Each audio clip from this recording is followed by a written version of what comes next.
गणेशाय नमः।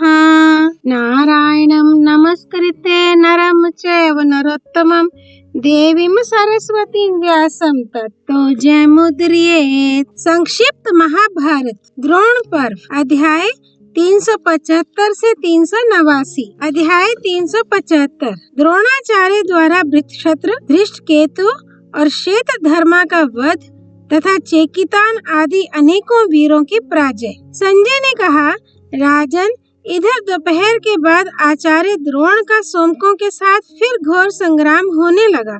उस समय जो योद्धा गरज रहे थे, उनका मेघ के समान गंभीर शब्द हो रहा था। पुरुष सिंह द्रोण ने अपने लाल रंग के घोड़ों वाले रथ पर चढ़कर मध्यम गति से पांडवों पर धावा किया और अपने तीखे बाणों से मानो चुने चुने वीरों पर बाण बरसा रहे हों, इस प्रकार युद्ध में खेल सा करने लगे। इतने ही में 5 कैके राजकुमारों में से रण दुर्मद महारथी वृत्रक्षत्र उनके सामने आया और पहने पहने बाणों की वर्षा करके उन्हें पीड़ित करने लगा। द्रोण ने कुपित होकर उस पर 15 बाण छोड़े, किंतु उसने उन्हें अपने 5 बाणों से ही काट डाला। उसकी ऐसी फुर्ती देखकर आचार्य हंसे और फिर उस पर 8 बाणों से वार किया। यह देखकर वृत्रक्षत्र ने उन्हें उतने ही पहने बाण छोड़कर नष्ट कर दिया। वृत्रक्षत्र का ऐसा दुष्कर कर्म देखकर आपकी सेना को बड़ा आश्चर्य हुआ। तब द्रोण ने अत्यंत दुर्जय ब्रह्मास्त्र प्रकट किया।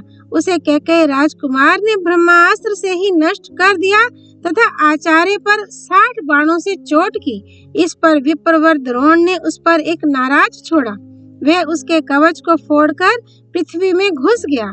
इससे वृत्रक्षत्र का क्रोध बहुत बढ़ गया तथा उसने 70 बाणों से द्रोण को और 1 से उनके सारथी को घायल कर डाला। तब आचार्य ने अपनी बाण वर्षा से महारथी वृत्रक्षत्र के नाक में दम कर दिया और उसके चारों घोड़ों का भी काम तमाम कर डाला। फिर एक बाण से सूत को और 2 से ध्वजा एवं छत्र को काटकर रथ से नीचे गिरा दिया। इसके बाद एक बाण तानकर वृत्रक्षत्र की छाती में मारा। इससे उसकी छाती फट गई और वह पृथ्वी पर जा गिरा। इस प्रकार कैकेयी महारथी वृत्रक्षत्र के मारे जाने पर शिशुपाल का पुत्र महाबली धृष्टकेतु द्रोणाचार्य के ऊपर टूट पड़ा। उसने आचार्य तथा उनके रथ, ध्वजा और घोड़ों पर 60 बाणों से वार किया। तब द्रोण ने एक शूर्पण बाण से उसका धनुष काट डाला। वह महारथी दूसरा धनुष लेकर उन्हें बाणों से बींधने लगा। द्रोण ने 4 बाणों से उसके चारों घोड़ों को मार डाला और फिर हंसते हंसते उसके सारथी का सिर धड़ से अलग कर दिया। इसके बाद 25 बाण धृष्टकेतु पर छोड़े। तब उसने रथ से कूदकर आचार्य पर एक गदा छोड़ी। उसे आते देख उन्होंने हजारों बाणों से उसके टुकड़े टुकड़े कर डाले। इसे खींचकर धृष्टकेतु ने द्रोण पर एक तोमर और शक्ति से वार किया। आचार्य ने 5-5 बाणों से उन दोनों को नष्ट कर दिया। फिर उन्होंने उसका वध करने के लिए एक तेज बाण छोड़ा। वह उसके कवच और हृदय को फाड़कर पृथ्वी में घुस गया। इस प्रकार चेदीराज के मारे जाने पर उसके अस्त्र विद्या विशारद पुत्र को बड़ा रोष हुआ और वह उसके स्थान पर आकर डट गया, किंतु द्रोण ने हंसते हंसते उसे भी यमराज के हवाले कर दिया। तब जरासंध का महाबली पुत्र उनके सामने आया। उसने अपने बाणों की बौछारों से रणांगण में द्रोण को अदृश्य कर दिया। उसकी ऐसी फुर्ती देखकर आचार्य ने भी सैकड़ों हजार बाण बरसाने आरंभ किए। इस प्रकार उस महारथी को रथ में ही बाणों से आच्छादित कर उन्होंने समस्त धनुर्धरों के सामने मार डाला। अब पंचाल, चेदी, सृंजय, काशी और कौशल इन सभी देशों के महारथी बड़े उत्साह से युद्ध करने के लिए द्रोण के ऊपर टूट पड़े। उन्होंने आचार्य को यमराज के पास भेजने के लिए अपनी सारी शक्ति लगा दी, परंतु आचार्य ने अपने तीखे बाणों से उन्हीं को यमराज के हवाले कर दिया। द्रोण के ऐसे कर्म देखकर महाबली शत्रुधर्मा उनके सामने आया और एक अर्धचंद्र बाण से उनका धनुष काट डाला। तब आचार्य ने एक दूसरा धनुष लेकर उस पर एक तीखा बाण चढ़ा, उसे कान तक खींचकर छोड़ा। उससे शत्रुधर्मा का हृदय फट गया और वह अपने रथ से पृथ्वी पर जा पड़ा। इस प्रकार उस धृष्टद्युम्न कुमार के मारे जाने पर सब सेनाएं कांप उठी। अब आचार्य पर महाबली चेकितान ने आक्रमण किया। उसने द्रोण को 10 बाणों से घायल करके उनकी छाती पर चोट की तथा 4 बाणों से उनके सारथी को और 4 से चारों घोड़ों को बीन डाला। तब आचार्य ने 3 बाणों से उसकी छाती और भुजाओं पर वार किया। फिर 7 बाणों से ध्वजा काटकर 3 से सारथी को मार डाला। सारथी के मारे जाने से घोड़े रथ को लेकर भाग गए। इस प्रकार चेकितान के रथ को सारथीहीन देखकर द्रोण वहां एकत्रित हुए चेदी, पांचाल और संजय वीरों को तितर बितर करने लगे। इस समय वे बड़े ही शोभायमान जान पड़ते थे। उनके केश कानों तक पक चुके थे और आयु 85 वर्ष के लगभग हो चुकी थी। इतने वयोवृद्ध होने पर भी वे संग्राम भूमि में 16 वर्ष के बालक के समान विचर रहे थे। अध्याय 376। महाराज युधिष्ठिर का घबराकर भीमसेन को अर्जुन के पास भेजना तथा भीम का अनेकों धृतराष्ट्र पुत्रों को मारकर अर्जुन के पास पहुंचना। संजय ने कहा, राजन, जब आचार्य पांडवों के व्यूह को इस प्रकार जहां तहां से रौंदने लगे तो पांचाल, सोमक और पांडव वीर वहां से दूर भाग गए। अब धर्मराज युधिष्ठिर को अपना कोई सहायक दिखाई नहीं देता था। उन्होंने अर्जुन को देखने के लिए सब और निगाह दौड़ाई, किंतु उन्हें ना तो अर्जुन दिखाई दिए और न सात्यकी ही। इस प्रकार बहुत देखने पर भी जब उन्हें नरश्रेष्ठ अर्जुन दिखाई ना दिए और ना उनके गांडीव धनुष की टंकार ही सुनाई पड़ी तो उनकी इंद्रियां एकदम व्याकुल हो उठी। वे एकदम शोक में डूब गए और भीमसेन को बुलाकर उनसे कहने लगे, भैया भीम, जिसने रथ पर चढ़कर अकेले ही देवता, गंधर्व और असुरों को परास्त कर दिया था, आज तुम्हारे उस छोटे भाई अर्जुन का मुझे कोई चिन्ह दिखाई नहीं दे रहा है। धर्मराज को इस प्रकार घबराते देखकर भीमसेन ने कहा, राजन, आपकी ऐसी घबराहट तो मैंने पहले कभी ना देखी है और ना सुनी ही है। पहले जब कभी हम लोग दुख से अधीर हो उठते थे तो आप ही हमें दिलासा दिया करते थे। महाराज, इस संसार में ऐसा कोई काम नहीं है जिसे मैं ना कर सकूं अथवा असाध्य मानकर छोड़ दूं। आप मुझे आज्ञा दीजिए और मन में किसी प्रकार की चिंता ना कीजिए। तब युधिष्ठिर ने नेत्रों में जल भरकर दीर्घ निश्वास लेकर कहा, भैया देखो, श्री कृष्ण द्वारा रोष पूर्वक बजाए जाते हुए 5 जन्य शंख का शब्द सुनाई दे रहा है। इससे मुझे निश्चय होता है कि तुम्हारा भाई अर्जुन आज मृत्यु शैया पर पड़ा हुआ है और उसके मारे जाने पर श्री कृष्ण संग्राम कर रहे हैं। यही मेरे शोक का कारण है। अर्जुन और सात्यकी की चिंता मेरी शोकाग्नि को बार बार भड़का देती है। देखो, उनका मुझे कोई भी चिन्ह नहीं दिख रहा है। इससे यही अनुमान होता है कि उन दोनों के मारे जाने पर ही श्री कृष्ण युद्ध कर रहे हैं। भैया, मैं तुम्हारा बड़ा भाई हूँ। यदि तुम मेरा कहा मानो तो जिधर अर्जुन और सात्यकी गए हैं उधर ही तुम भी जाओ। तुम सात्यकी का ध्यान अर्जुन से भी बढ़कर रखना। वह मेरा प्रिय करने के लिए दुर्गम और भयंकर भारतीय सेना को लांघकर अर्जुन की ओर गया है। कच्चे पक्के योद्धा तो इस विशाल वाहिनी के पास भी नहीं फटक सकते। यदि तुम्हें श्री कृष्ण, अर्जुन और सात्यकी सकुशल मिल जाएं तो सिंहनाद करके मुझे सूचित कर देना। भीमसेन ने कहा, महाराज, जिस रथ पर पहले ब्रह्मा, महादेव, इंद्र और वरुण सवारी कर चुके हैं उसी पर बैठकर श्री कृष्ण और अर्जुन गए हैं। इसलिए यद्यपि उनके विषय में कोई खटके की बात नहीं है तो भी मैं आपकी आज्ञा शिरोधार्य करके जा रहा हूँ। आप किसी प्रकार की चिंता ना करें। मैं उन पुरुष सिंहों से मिलकर आपको सूचना दूंगा। धर्मराज से ऐसा कहकर वहां से चलते समय महाबली भीमसेन ने धृष्टद्युम्न से कहा, महाबाहो, महारथी द्रोण जिस प्रकार सारी युक्तियां लगाकर धर्मराज को पकड़ने पर तुले हुए हैं वह तुम्हें मालूम ही है। इसलिए मेरे लिए जितना आवश्यक यहाँ रहकर महाराज की रक्षा करना है उतना अर्जुन के पास जाना नहीं है। यही बात अर्जुन ने भी मुझसे कही थी, किंतु अब मैं महाराज की आज्ञा के सामने कुछ नहीं कह सकता। जहाँ मरणासन जयद्रथ है वहीं मुझे जाना होगा। धर्मराज की आज्ञा मुझे बिना किसी प्रकार की आपत्ति किए माननी होगी। मैं भी अर्जुन और सात्यकी जिस रास्ते से गए हैं उसी से जाऊंगा। सो अब तुम खूब सावधान रहकर धर्मराज की रक्षा करना। तब धृष्टद्युम्न ने भीमसेन से कहा, पार्थ, आप निश्चिंत होकर जाइए। मैं आपके इच्छानुसार ही सब काम करूंगा। द्रोणाचार्य संग्राम में धृष्टद्युम्न का वध किए बिना किसी प्रकार धर्मराज को कैद नहीं कर सकेंगे। ये सुनकर महाबली भीमसेन अपने बड़े भाई को प्रणाम कर और उन्हें धृष्टद्युम्न की देख रेख में छोड़कर अर्जुन की ओर चल दिए। चलती बार राजा युधिष्ठिर ने उन्हें हृदय से लगाया और उनका सिर सूंघा। भीमसेन के चलते समय फिर 5 जने की घोर ध्वनि हुई।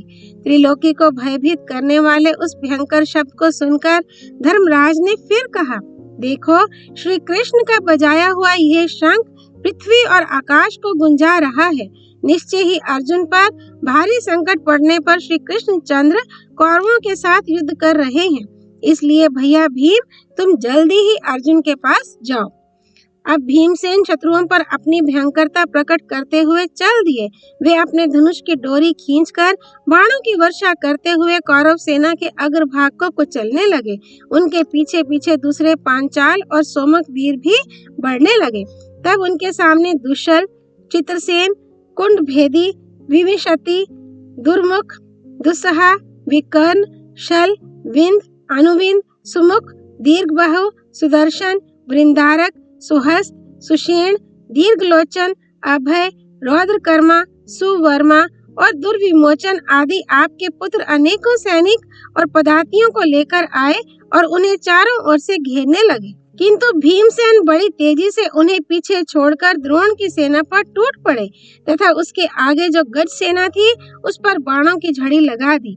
पवन कुमार भीम ने बात की बात में उस सारी सेना को नष्ट कर डाला। जिस प्रकार वन में सर्प के गर्जने पर मृग घबरा कर भागने लगते हैं, उसी प्रकार वे सब हाथी भयंकर चिंगार करते हुए इधर उधर भागने लगे। इसके बाद उन्होंने फिर बड़े जोर से द्रोणाचार्य की सेना पर धावा किया। आचार्य ने उन्हें आगे बढ़ने से रोका तथा मुस्कुराते हुए एक बाण द्वारा उनके ललाट पर चोट की। फिर वे बोले, भीमसेन, मुझे जीते बिना अपनी शक्ति द्वारा तुम शत्रु की सेना में प्रवेश नहीं कर सकोगे। तुम्हारा भाई अर्जुन तो मेरी अनुमति से ही घुस गया था, किंतु तुम मुझसे पार होकर इसमें नहीं घुस सकोगे। गुरु की यह बात सुनकर भीमसेन की आंखें क्रोध से लाल हो गईं और उन्होंने निर्भय होकर कहा, ब्रह्मबंधो, अर्जुन ने आपकी अनुमति से रणांगन में प्रवेश किया हो, ऐसी बात नहीं है। वह तो ऐसा दुर्धर्ष है कि इंद्र की सेना में भी घुस सकता है। वह आपका बड़ा आदर करता है। ऐसा करके उसने आपका मान ही बढ़ाया है। मैं दयालु अर्जुन नहीं हूँ, मैं तो आपका शत्रु भीम हूँ। ऐसा कहकर भीमसेन ने अपनी काल दंड के समान भयंकर गदा उठाई और उसे घुमाकर द्रोणाचार्य पर फेंका। द्रोण तुरंत ही अपने रथ से कूद पड़े और उस गदा ने घोड़े, सारथी और ध्वजा के सहित उस रथ को चूर चूर कर डाला तथा और भी कई वीरों का काम तमाम कर दिया। अब आचार्य दूसरे रथ पर चढ़कर व्यूह के द्वार पर आ गए और युद्ध के लिए तैयार होकर खड़े हो गए। महापराक्रमी भीमसेन क्रोध में भरकर अपने सामने खड़ी हुई रथ सेना पर बाणों की वर्षा करने लगे। इस सेना में जो आपके महारथी पुत्र थे, वे भीमसेन के बाणों से नष्ट होते हुए भी उन पर विजय प्राप्त करने की लालसा से बराबर युद्ध करते रहे। अब दुशासन ने क्रोध में भरकर भीमसेन का काम तमाम कर देने के विचार से उन पर एक अत्यंत तीक्ष्ण लोहमयी रथ शक्ति फेंकी, किंतु भीमसेन ने बीच ही में उस महाशक्ति के 2 टुकड़े कर दिए। फिर उन्होंने 3 तीखे बाणों से कुंडभेदी, सुषेण और दीर्घलोचन इन 3 भाइयों को मार डाला। आपके वीर पुत्र इस पर भी लड़ते ही रहे। इतने ही में उन्होंने महाबली वृंदारक तथा अभय, रौद्रकर्मा और दुर्विमोचन का भी काम तमाम कर दिया। तब आपके पुत्रों ने उन्हें चारों ओर से घेर लिया और उन पर बाणों की झड़ी लगा दी। भीमसेन ने हंसते हंसते आपके पुत्र विंध, अनुविंध और सुवर्मा को यमराज के घर भेज दिया। फिर उन्होंने आपके शूरवीर पुत्र सुदर्शन को घायल किया। वह पृथ्वी पर गिर पड़ा और मर गया। इस प्रकार भीमसेन ने सब और ताक ताक कर थोड़ी ही देर में अपने तेज बाणों से उस रथ सेना को नष्ट कर डाला। फिर तो सिंह की दहाड़ सुनकर जैसे मृग भागने लगते हैं, उसी प्रकार उनके रथ की घरघराहट सुनकर आपके पुत्र सब और भागने लगे। भीमसेन ने आपके पुत्रों की भागती हुई सेना का भी पीछा किया और वे सब और कौरवों का संहार करने लगे। इस तरह बहुत मार पड़ने पर वे भीमसेन को छोड़कर अपने घोड़ों को दौड़ाते हुए रणभूमि से भाग गए। महाबली भीम संग्राम में उन सबको परास्त करके बड़े जोर से गरजने लगे। अब वे रथ सेना को लांग कर आगे बढ़े। ये देखकर द्रोणाचार्य ने उन्हें रोकने के लिए बाणों की वर्षा आरंभ कर दी तथा आपके पुत्रों की प्रेरणा से कई धनुर्धर राजाओं ने भी उन्हें चारों ओर से घेर लिया। तब भीमसेन ने सिंह के समान गर्जना करते हुए एक भयंकर गदा उठाकर बड़े वेग से उन पर फेंकी। उसने आपके कई सैनिकों का काम तमाम कर दिया। भीमसेन ने गदा से ही आपके अन्य सैनिकों पर भी प्रहार किया। इससे वे भयभीत होकर इस प्रकार भागने लगे जैसे सिंह की गंध पाकर मृग भाग जाते हैं। जब महारथी भीमसेन इस प्रकार कौरवों का संहार करने लगे तो द्रोणाचार्य उनके सामने आए। उन्होंने अपने बाणों की बौछारों से भीमसेन को आगे बढ़ने से रोक दिया। अब इन दोनों वीरों का बड़ा घोर युद्ध होने लगा। भीमसेन अपने रथ से कूदकर द्रोण के बाणों की मार सहते हुए उनके रथ के पास पहुंच गए और उसका जुआ पकड़कर उसे दूर फेंक दिया। द्रोण एक दूसरे रथ पर चढ़कर फिर व्यूह के द्वार पर आ गए। अपने निरुत्साहित गुरु को इस प्रकार फिर अपने सामने आया देख भीमसेन फिर बड़े वेग से उनके पास गए और धुरे को पकड़कर उस रथ को भी दूर पटक दिया। इसी तरह भीमसेन ने अनायास ही द्रोणाचार्य के 8 रथ फेंक कर नष्ट कर दिए। आपके योद्धा ये सब कौतुक बड़े विस्मय भरे नेत्रों से देखते रहे। अब आंधी जैसे वृक्षों को नष्ट कर देती है, उसी प्रकार संग्राम में क्षत्रियों का नाश करते हुए भीमसेन आगे बढ़े। कुछ दूर जाने पर उन्हें कृतवर्मा से सुरक्षित भोज सेना मिली, किंतु वे उसे भी तरह तरह से नष्ट भ्रष्ट करके आगे बढ़ गए। फिर काम्भोज सेना तथा अनेकों और युद्ध कुशल मलेच्छों को पार करने पर उन्हें युद्ध करता हुआ सात्यकी दिखाई दिया। तब तो वे अर्जुन को देखने की इच्छा से अपने रथ द्वारा बड़ी सावधानी से तेजी के साथ आगे बढ़ने लगे। आपके अनेकों योद्धाओं को लांघकर वे ज्यों ही कुछ आगे गए कि उन्होंने जयद्रथ का वध करने के लिए अर्जुन को युद्ध करते देखा। ये देखकर वे वर्षाकालीन मेघ के समान बड़े जोर से दहाड़ने लगे। भीमसेन का वह सिंहनाद श्री कृष्ण और अर्जुन के कानों में भी पड़ा। तब वे दोनों उन्हें देखने के लिए गर्जना करते हुए उनसे आ मिले। महाराज, इधर भीमसेन और अर्जुन का सिंहनाद सुनकर धर्मपुत्र युधिष्ठिर को बड़ी प्रसन्नता हुई। उनका सारा शोक दूर हो गया और उन्हें अर्जुन की विजय की भी पूरी आशा हो गई। भीमसेन के सिंहनाद करने पर वे मुस्कुराकर मन ही मन कहने लगे, भीम, तुमने खूब सूचना दी। तुमने अपने बड़े भाई का कहना करके दिखा दिया। भैया, जिनसे तुम द्वेष करते हो, संग्राम में उनकी विजय कभी नहीं हो सकती। ये मेरा बड़ा सौभाग्य है कि मुझे श्री कृष्ण और अर्जुन के सिंहनाद का शब्द भी सुनाई दे रहा है। अहो, जिसने इंद्र को जीतकर खांडव वन में अग्नि को तृप्त किया, एक ही धनुष से निवात कवचों को जीत लिया, विराट नगर में गोहरण के लिए मिलकर आए हुए सब कौरवों को परास्त किया और दुर्योधन को छुड़ाने के लिए गंधर्वराज चित्ररथ को नीचा दिखाया, तथा श्री कृष्ण जिसके सारथी हैं और जो मुझे सदा ही परम प्रिय हैं, वह अर्जुन अभी जीवित है। ये कैसे आनंद की बात है।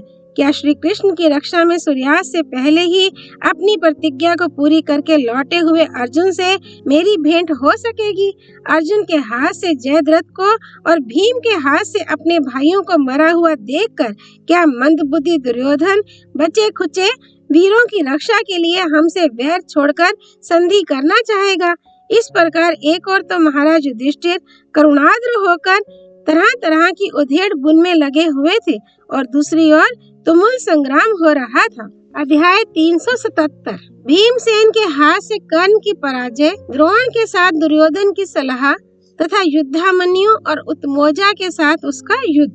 धृतराष्ट्र ने कहा, संजय, मुझे तीनों लोकों में ऐसा तो कोई भी वीर दिखाई नहीं देता जो रणांगण में क्रोध से भरे हुए भीम के सामने टिक सके। भला जो रथ पर रथ उठाकर पटक देता है और हाथी पर हाथी को उठाकर दे मारता है, उसके आगे और तो कौन? साक्षात इंद्र भी कैसे खड़ा रह सकता है। मुझे भीम से जैसा भय है वैसा ना अर्जुन से है, ना श्री कृष्ण से, ना सात्यकी से और ना धृष्टद्युम्न से ही है। संजय, ये तो बताओ, जब भीम रूप प्रचंड पावक मेरे पुत्रों को भस्म करने लगा तो किन किन वीरों ने उसे रोका? संजय कहने लगे, राजन, जिस समय भीमसेन इस प्रकार गरज रहे थे, उस समय महाबली कर्ण भी बड़ा भीषण सिंहनाद करता हुआ युद्ध करने के लिए उनके सामने आया। जब भीमसेन ने उसे अपने सामने खड़ा देखा तो वे एकदम क्रोध से तमतमा उठे और उस पर पैने बाणों की वर्षा करने लगे। कर्ण ने भी बदले में बाण बरसाते हुए उन्हें दृढ़ता से सहन कर लिया। उस समय भीमसेन का भीषण सिंहनाद सुनकर अनेकों योद्धाओं के धनुष पृथ्वी पर गिर गए, बहुतों के हाथों से हथियार छूट गए, किन्हीं किन्हीं के प्राण भी निकल गए तथा उनके जो हाथी घोड़े आदि वाहन थे वे भयभीत और निरुत्साह होकर मलमूत्र त्यागने लगे। ये देखकर कर्ण ने भीमसेन पर 20 बाण छोड़े तथा 5 बाणों से उनके सारथी को बीन दिया। इस पर भीमसेन ने उसका धनुष काट डाला और 10 बाणों से उसे भी घायल कर दिया। फिर उन्होंने बड़े वेग से 3 बाण उसकी छाती में मारे। इस भारी चोट ने कर्ण को कुछ विचलित कर दिया, किंतु फिर वह धनुष को कान तक खींचकर भीमसेन पर बाण बरसाने लगा। तब भीमसेन ने एक क्षिप्र बाण से उसके धनुष की डोरी काट दी तथा एक भल से सारथी को रथ से नीचे गिराकर उसके चारों घोड़ों को धराशायी कर दिया। इससे भयभीत होकर कर्ण तुरंत ही अपने रथ से कूदकर वृषसेन के रथ पर चढ़ गया। इस प्रकार संग्राम में कर्ण को परास्त करके भीमसेन मेघ के समान बड़े जोर से गर्जने लगे। उस सिंहनाद को सुनकर धर्मराज समझ गए कि भीमसेन ने कर्ण को परास्त कर दिया है। इससे वे बड़े प्रसन्न हुए। इधर जब आपके पुत्र दुर्योधन ने देखा कि हमारी सेना तितर बितर हो रही है तथा अर्जुन, सात्यकी और भीमसेन जयद्रथ के पास पहुंच चुके हैं, तो वह बड़ी तेजी से द्रोणाचार्य के पास आया और उनसे कहने लगा, आचार्य चरण, अर्जुन, भीमसेन और सात्यकी, ये 3 महारथी हमारी इस विशाल वाहिनी को परास्त करके बेरोक टोक सिंधुराज के समीप पहुंच गए हैं। ये तीनों ही किसी के काबू में नहीं आए हैं और वहां भी हमारी सेना का संहार कर रहे हैं। गुरुजी, सात्यकी और भीम किस प्रकार आपको परास्त करके निकल गए? ये बात तो समुद्र को सुखा डालने के समान संसार को आश्चर्य में डालने वाली है। जब ये तीनों महारथी आपको लांग कर निकल गए तो मुझे निश्चय होता है कि इस संग्राम में अभागे दुर्योधन का नाश अवश्य भावी है। खैर, जो होना था सो तो हो गया। अब आगे के लिए विचारिए और सिंधुराज की रक्षा के लिए हमें जो कुछ करना चाहिए उसका निश्चय करके वैसा ही प्रबंध कीजिए। द्रोण ने कहा, तात, इस समय हमारा जो कर्तव्य है वह सुनो। देखो, पांडवों के 3 महारथी हमारी सेना को लांग कर भीतर घुस गए हैं। इस समय जयद्रथ क्रोध में भरे हुए अर्जुन से बहुत डरा हुआ है। उसकी रक्षा करना हमारा सबसे बड़ा कर्तव्य है, इसलिए हमें प्राणों की भी परवाह ना करके उसकी रक्षा करनी चाहिए। इस युद्ध में हमारी जीत हार उसी के ऊपर अवलंबित है। अतः जहाँ बड़े बड़े धनुर्धर जयद्रथ की रक्षा करने में तत्पर हैं, वहाँ तुम शीघ्र ही जाओ और उन रक्षकों की रक्षा करो। मैं यहाँ रहकर तुम्हारे पास दूसरे योद्धाओं को भी भेजूंगा और स्वयं पांचाल, पांडव तथा सृंजय वीरों को आगे बढ़ने से रोकूंगा। आचार्य की यह आज्ञा सुनकर दुर्योधन अपने ऊपर यह भारी भार लेकर अपने अनुयायियों के सहित तुरंत ही वहां से चल दिया। जिस समय अर्जुन ने कौरव सेना में प्रवेश किया था, उस समय कृतवर्मा ने उनके चक्र रक्षक उत्मौजा और युधामन्यु को भीतर नहीं जाने दिया था। अब वे बाहर ही बाहर जाकर बीच में से सेना में घुसकर अर्जुन के पास पहुंच गए। ये देखकर कुरुराज दुर्योधन बड़ी तेजी से उनके पास गया और दोनों भाइयों के साथ डटकर युद्ध करने लगा। तब युधामन्यु ने 30 बाणों से दुर्योधन पर, 20 से उसके सारथी पर और 4 से चारों घोड़ों पर चोट की। दुर्योधन ने एक बाण से युधामन्यु की ध्वजा और एक से उसका धनुष काट डाला। फिर एक बाण से उसके सारथी को रथ से नीचे गिरा दिया और 4 से चारों घोड़ों को बीन डाला। इस पर युधामन्यु ने क्रोध में भरकर 30 बाणों से दुर्योधन के वक्षस्थल पर वार किया तथा उत्मौजा ने उसके सारथी को बाणों से बींध कर यमराज के घर भेज दिया। तब दुर्योधन ने पांचाल राजकुमार उत्मौजा के चारों घोड़ों को और दोनों अगल बगल के सारथियों को मार डाला। घोड़े और सारथियों के मारे जाने पर उत्मौजा बड़ी फुर्ती से अपने भाई युधामन्यु के रथ पर चढ़ गया। वहां से उसने दुर्योधन के घोड़ों पर बहुत से बाण बरसाए, उनसे वे मरकर पृथ्वी पर गिर गए। फिर उसने बड़ी फुर्ती से दुर्योधन के धनुष और तरकस भी काट डाले। तब दुर्योधन रथ से कूद पड़ा और हाथ में गदा लेकर दोनों भाइयों की ओर दौड़ा। उसे आते देखकर युधामन्यु और उत्मौजा भी रथ से कूद पड़े। दुर्योधन ने क्रोध में भरकर अपनी गदा से सारथी, ध्वजा और घोड़ों के सहित उनके रथ को चूर चूर कर दिया। इसके बाद वह तुरंत ही राजा शल्य के रथ पर चढ़ गया। इधर दोनों पांचाल राजकुमार भी दूसरे रथों पर चढ़कर अर्जुन के पास पहुंच गए। राजन, इस समय भीमसेन भी कर्ण से अपना पिंड छुड़ाकर श्री कृष्ण और अर्जुन के पास जाने के लिए ही उत्सुक थे, किंतु जब वे उस ओर चलने लगे तो कर्ण ने पीछे से जाकर उन पर बाण बरसाने आरंभ कर दिए और उन्हें ललकार कर कहा, भीम, आज अर्जुन को देखने के लिए उतावले होकर तुम मुझे पीठ दिखाकर कैसे जाते हो? तुम्हारा ये काम कुंती के पुत्रों के योग्य तो नहीं है। जरा मेरे सामने डटकर मुझ पर बाण वर्षा करो। भीमसेन कर्ण की इस चुनौती को संग्राम भूमि में सह ना सके और अपना रथ लौटाकर उसके साथ युद्ध करने लगे। उन्होंने बाणों की वर्षा करके पहले तो कर्ण के अनुयायियों को समाप्त किया और फिर स्वयं उसका भी अंत करने के लिए क्रोध में भरकर तरह तरह के बाण बरसाने लगे। उन्होंने 21 बाण छोड़कर कर्ण के शरीर को बीन दिया। कर्ण ने भी 5-5 बाण मारकर उनके घोड़ों को घायल कर दिया। फिर थोड़ी ही देर में कर्ण के धनुष से छूटे हुए बाणों से भीमसेन तथा उनके रथ, ध्वजा और सारथी सभी आच्छादित हो गए। उसने 64 बाणों से भीमसेन का सुदृढ़ कवच काट डाला तथा उन पर अनेकों मर्म भेदी नाराजों से चोट की। उस समय कर्ण ने बाणों की ऐसी झड़ी लगाई कि उसके बाणों से बिंधा हुआ भीमसेन का शरीर सिंह की कंठ का कीर्ण देह के समान प्रतीत होने लगा। भीमसेन कर्ण के इस बर्ताव को सह ना सके। उनकी आंखें क्रोध से लाल हो गईं और उन्होंने कर्ण पर 25 नाराज छोड़े। इसके बाद उन्होंने उस पर 14 बाणों से और भी चोट की। फिर एक बाण से उसका धनुष काट डाला और बड़ी फुर्ती से सारथी एवं चारों घोड़ों का सफाया कर अनेकों चमचमाते हुए बाण उसकी छाती में मारे। वे उसे घायल करके पृथ्वी पर जा पड़े। कर्ण को अपने पुरुषार्थ का बड़ा अभिमान था, किंतु इस समय उसका धनुष कट चुका था, इसलिए वह बड़े असमंजस में पड़ गया। अंत में वह एक दूसरे रथ पर चढ़ने के लिए दौड़ गया। अध्याय 378। भीमसेन के हाथ से कर्ण की पराजय तथा धृतराष्ट्र के 7 पुत्रों का वध। धृतराष्ट्र ने कहा, संजय, कर्ण ने तो साक्षात महादेव जी के शिष्य परशुराम जी से अस्त्र विद्या सीखी थी और उसमें शिष्य के सभी गुण विद्यमान थे। फिर उसे भीमसेन ने इस प्रकार खेल ही में कैसे जीत लिया? मेरे पुत्र तो सबसे अधिक कर्ण का ही भरोसा रखते थे। इस समय उसे भीम के सामने से भागता देखकर दुर्योधन ने क्या कहा और महाबली भीम ने इसके बाद किस प्रकार युद्ध किया तथा कर्ण ने उसे संग्राम भूमि में अग्नि के समान प्रज्वलित होते देखकर क्या किया? संजय ने कहा, राजन, अब दूसरे रथ पर चढ़कर कर्ण भीमसेन की ओर चला। उस समय कर्ण को कुपित देखकर आपके पुत्र तो यही समझने लगे कि अब भीमसेन आग की लपटों में गिरने ही वाला है। कर्ण ने धनुष के भयंकर टंकार और तालियों का शब्द करते हुए भीमसेन पर धावा किया। बस दोनों वीर 2 कुपित सिंहों के समान झपटते हुए 2 बाजों के समान तथा क्रोध में भरे हुए 2 शर्भों के समान परस्पर युद्ध करने लगे। राजन, जुआ खेलने, वन में रहने और विराट नगर में अज्ञातवास करने के समय पांडवों को अनेकों क्लेश उठाने पड़े हैं। आपके पुत्रों ने उनका विस्तृत राज्य तथा रत्नादि हर लिए हैं। अपने पुत्रों की सलाह से आप भी उन्हें निरंतर तरह तरह के क्लेश देते रहे हैं। आपने पुत्रों के सहित निरपराधिनी कुंती को लाक्षा भवन में भस्म करने का विचार किया था।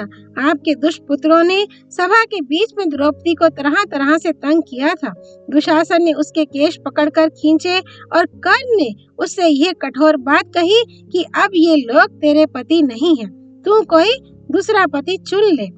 इन सभी बातों का इस समय भीमसेन को स्मरण हो आया, इसलिए वे अपने प्राणों का मोह छोड़कर धनुष की टंकार करते कर्ण पर टूट पड़े। उन्होंने अपने बाणों के जाल से कर्ण के रथ पर सूर्य की किरणों का पड़ना बंद कर दिया। तब कर्ण ने अपने तीखे बाणों से उस जाल को काटा और 9 बाणों से भीमसेन पर भी चोट की। इसके जवाब में भीमसेन ने फिर कर्ण को बाणों से आच्छादित कर दिया। उन दोनों का रण क्षेत्र उस समय यमलोक के समान भयंकर और दुर्धर्ष हो रहा था। दूसरे महारथी तो उस संग्राम को बड़े विस्मय के साथ देख रहे थे। दोनों ही वीरों ने एक दूसरे पर बाणों की वर्षा करते करते सारे आकाश को बाणमय कर दिया था। उन बाणों की चमक से उसमें चमचमाहट सी होने लगी थी। दोनों ही वीरों के बाणों की भारी मार से घोड़े, हाथी और मनुष्य मर मर कर धरती पर लोटपोट हो रहे थे। राजन, उस समय आपके पुत्रों के अनेकों योद्धा मारे गए। उनमें से कोई तो प्राणहीन होकर गिर रहे थे और कोई गिर चुके थे। इस प्रकार बात की बात में वह सारी रणभूमि हाथी, घोड़े और मनुष्यों की लोथों से पट गई। राजन, अब क्रोध में भरे हुए कर्ण ने भीम पर 30 बाणों से चोट की।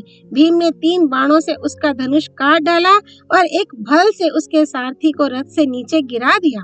तब इंद्र जैसे वज्र का प्रहार करते हैं, उसी प्रकार कर्ण ने एक महाशक्ति घुमाकर भीमसेन पर छोड़ी, किंतु भीम ने 7 बाणों से उसे बीच ही में काट डाला तथा कर्ण पर यमदंड के समान तीखे बाणों की वर्षा आरंभ कर दी। कर्ण ने अपना विशाल धनुष खींचकर 9 बाण छोड़े। उन्हें भीमसेन ने 9 बाणों से ही काट डाला। फिर उन्होंने कर्ण के धनुष को भी काट दिया तथा अपने बाणों की बौछार से उसके घोड़ों को मारकर सारथी को रथ से नीचे गिरा दिया। कर्ण को इस प्रकार आपत्ति में पड़ा देखकर राजा दुर्योधन ने अपने भाई दुर्जय से कहा, अरे तू शीघ्र ही इस निमुछिया भीम को मार कर कर्ण की सहायता कर। तब दुर्जय जो आज्ञा ऐसा कहकर बाणों की वर्षा करता हुआ भीमसेन की ओर चला। उसने 9 बाण भीमसेन पर और 8 उनके घोड़ों पर छोड़े तथा 6 से उनके सारथी को, 3 से ध्वजा को और 7 से स्वयं उनको बीन दिया। इससे भीमसेन का क्रोध बहुत भड़क उठा और उन्होंने अपने तेज बाणों से उसके मर्म स्थानों को भेद कर उसे सारथी और घोड़ों के सहित यमराज के हवाले कर दिया। दुर्जय की ऐसी दुर्दशा देखकर कर्ण का हृदय भर आया। उसने रोते रोते उसकी प्रदक्षिणा की। इस बीच में भीमसेन ने कर्ण के रथ को तोड़ फोड़ डाला। इस प्रकार रथहीन और पुनः पराजित होने पर भी कर्ण एक दूसरे रथ पर चढ़कर फिर भीमसेन के सामने आ गया और उन्हें बाणों से बीनने लगा। भीमसेन ने उस पर 10 बाण छोड़कर फिर 70 बाणों से चोट की। तब कर्ण ने 9 बाणों से भीमसेन की छाती छेद कर एक से उनकी ध्वजा काट डाली। फिर उसने सारे शरीर को फोड़कर निकल जाने वाला अत्यंत तीक्ष्ण बाण छोड़ा। वह भीमसेन को घायल करके पृथ्वी को चीरता हुआ भीतर घुस गया। तब भीमसेन ने एक वज्र के समान कठोर 4 हाथ लंबी 6 कोनी भारी गदा उठाई और उसे फेंक कर कर्ण के घोड़ों को मार डाला। फिर 2 बाणों से उसकी ध्वजा काटकर सारथी को भी मार डाला। अब कर्ण अश्वहीन रथ को छोड़कर अपना धनुष तानकर खड़ा हो गया। इस समय हमने कर्ण का बड़ा ही अद्भुत पराक्रम देखा। वह रथहीन होने पर भी भीमसेन को रोके ही रहा। तब दुर्योधन ने दुर्मुख से कहा, भैया दुर्मुख, देखो भीमसेन ने कर्ण को रथहीन कर दिया है, इसलिए तुम उसके पास रथ पहुंचा दो। ये सुनकर दुर्मुख भीमसेन पर बाणों की वर्षा करता हुआ बड़ी तेजी से कर्ण की ओर चला। दुर्मुख को संग्राम भूमि में कर्ण की सहायता करते देख भीमसेन बड़े प्रसन्न हुए और कर्ण को अपने बाणों से रोककर उसी की ओर अपना रथ ले गए। वहां पहुंचकर उन्होंने उसी क्षण 9 बाणों से उसे यमराज के घर भेज दिया। अब कर्ण ने कुछ भी आगा पीछा ना करके 14 बाणों से भीमसेन पर वार किया। वे बाण उनकी दाईं भुजा को घायल करके पृथ्वी में घुस गए। तब भीमसेन ने 3 बाणों से कर्ण को और 7 से उसके सारथी को बींध डाला। उन बाणों की चोट से कर्ण बहुत व्याकुल हो गया और अपने घोड़ों को तेजी से हाँककर युद्ध क्षेत्र से चला गया। किंतु अतिरथी भीमसेन अब भी अपना धनुष ताने वहीं खड़े रहे। धृतराष्ट्र कहने लगे, संजय, पुरुषार्थ को धिक्कार है, ये तो व्यर्थ ही है। मैं तो देव को ही मुख्य समझता हूँ। देखो, कर्ण ऐसी सावधानी से युद्ध कर रहा था, फिर भी भीम को काबू में नहीं कर सका। दुर्योधन के मुंह से मैंने कई बार सुना था कि कर्ण बलवान है, शूरवीर है, बड़ा धनुर्धर है और परिश्रम को कुछ भी नहीं समझता है। इसकी सहायता रहने पर तो देवता भी मुझे संग्राम में नहीं जीत सकेंगे, फिर पांडवों की तो बात ही क्या है। जब उसी को दुर्योधन ने भीम के हाथ से परास्त होकर युद्ध से भागते देखा तो क्या कहा? संजय, भला भीम के सामने टिकने का साहस कौन कर सकता है? ये तो संभव है कि कोई पुरुष यमराज के घर से लौट आवे, किंतु भीमसेन के सामने जाकर कोई पीछे नहीं फिर सकता। जो मूर्ख मोह के वशीभूत होकर क्रोध में भरे हुए भीम के सामने गए, वे तो मानो पतंगों के समान आग में ही जा पड़े।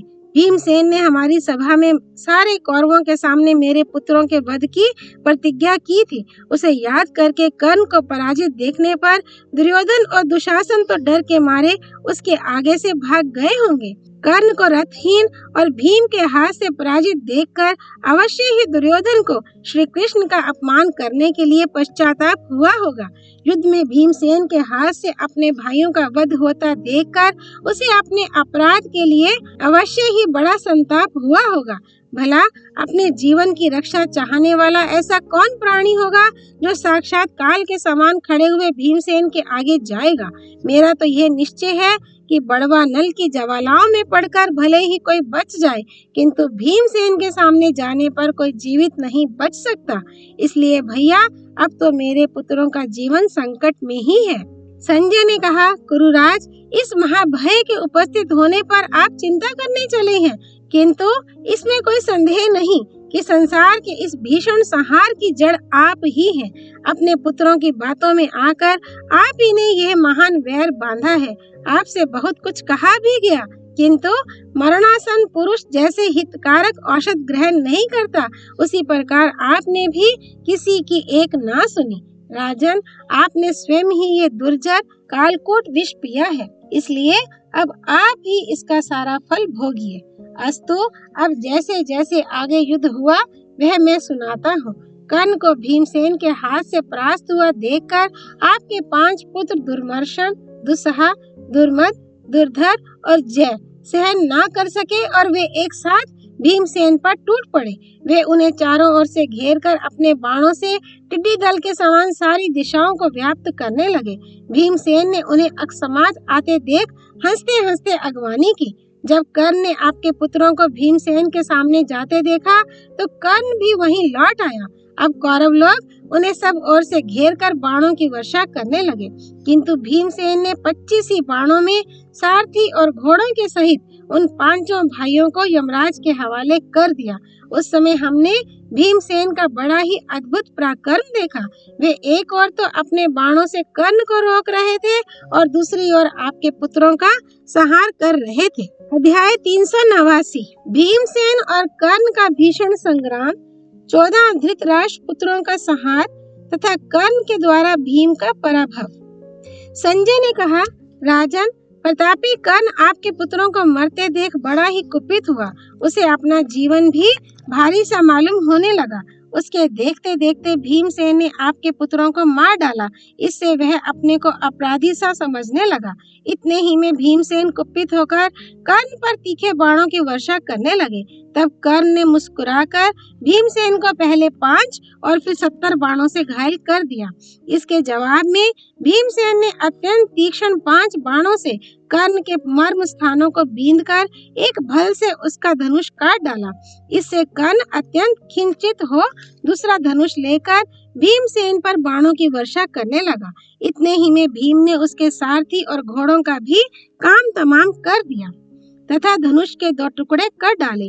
अब महारथी कर्ण उस रथ से कूद पड़ा और एक गदा उठाकर उसे बड़े क्रोध से भरकर भीमसेन के ऊपर फेंका, किंतु भीमसेन ने सारी सेना के सामने उसे बीच ही में बाणों से रोक दिया। अब कर्ण ने भीमसेन पर 25 बाण छोड़े और भीम ने 9 बाणों से उनका जवाब दिया। वे बाण कर्ण के कवच को फोड़कर उसकी दाईं भुजा में लगे और फिर पृथ्वी पर जा पड़े। इस प्रकार भीमसेन के बाणों से निरंतर आच्छादित होकर कर्ण फिर युद्ध से पीछे हटने लगा।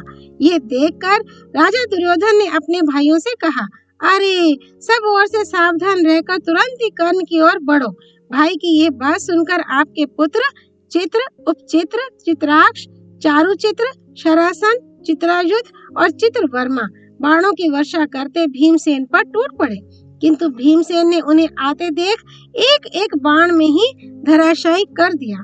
आपके महारथी पुत्रों को इस प्रकार मारे जाते देखकर कर्ण के नेत्रों में जल भर आया और उसे विदुर जी के वचन याद आने लगे। परंतु थोड़ी ही देर में वह दूसरे रथ पर चढ़कर फिर भीमसेन के सामने आ गया और उन पर बाणों की वर्षा करने लगा। कर्ण के धनुष से छूटे हुए बाणों से वे एकदम ढक गए और उनसे उनका शरीर घायल हो गया। इस समय कर्ण इतने वेग से बाण छोड़ रहा था कि उसके धनुष, ध्वजा, उपस्कर, छत्र, ईशादंड और जुए से भी बाणों की वर्षा सी होती जान पड़ती थी। उसके इस प्रबल वेग से सारा आकाश बाणों से छा गया। किंतु जिस प्रकार कर्ण ने भीमसेन को बाणों से आच्छादित किया, उसी प्रकार भीम ने भी उस पर बाणों की झड़ी लगा दी। इस प्रकार संग्राम में भीमसेन का अद्भुत पराक्रम देखकर आपके योद्धा भी उनकी प्रशंसा करने लगे। भूरिश्रवा, कृपाचार्य, अश्वत्थामा, शल्य, जयद्रथ, उत्मौजा, युधामन्यु, सात्यकी, श्री कृष्ण और अर्जुन, ये कौरव और पांडव पक्ष के 10 महारथी साधु साधु कहकर बड़े जोर से सिंहनाद करने लगे। तब आपके पुत्र राजा दुर्योधन ने अपने पक्ष के राजा, राजकुमार और विशेषतः अपने भाइयों से कहा, धनुर्धरो देखो, भीमसेन के धनुष से छूटे हुए बाण कर्ण को नष्ट करे, उससे पहले ही तुम उसे बचाने का प्रयत्न करो। दुर्योधन की आज्ञा पाकर उसके 7 भाई क्रोध में भरकर भीमसेन पर टूट पड़े और उन्हें चारों ओर से घेर लिया। वे भीमसेन पर बाणों की वर्षा करके उन्हें बहुत पीड़ित करने लगे। तब महाबली भीम ने उन पर सूर्य की किरणों के समान चमचमाते हुए 7 बाण छोड़े। वे उनके हृदय को चीरकर उनका रक्त पीकर पार निकल गए। इस प्रकार उनसे मर्म स्थल बिंद जाने के कारण वे 7 भाई अपने रथों से पृथ्वी पर गिर गए। राजन, इस तरह भीमसेन के हाथ से आपके 7 पुत्र शत्रुंजय, शत्रुसहा, चित्र, चित्रायुध, दृढ़, चित्रसेन और विकर्ण मारे गए। आपके इन मरे हुए पुत्रों में से पांडुनंदन भीम अपने प्यारे भाई विकर्ण के लिए तो बहुत ही शोक करने लगे। वे बोले, भैया विकर्ण, मैंने ये प्रतिज्ञा की थी कि मैं धृतराष्ट्र के सारे पुत्रों को मारूंगा, इसी से तुम भी मारे गए। ऐसा करके मैंने अपनी प्रतिज्ञा की ही रक्षा की है।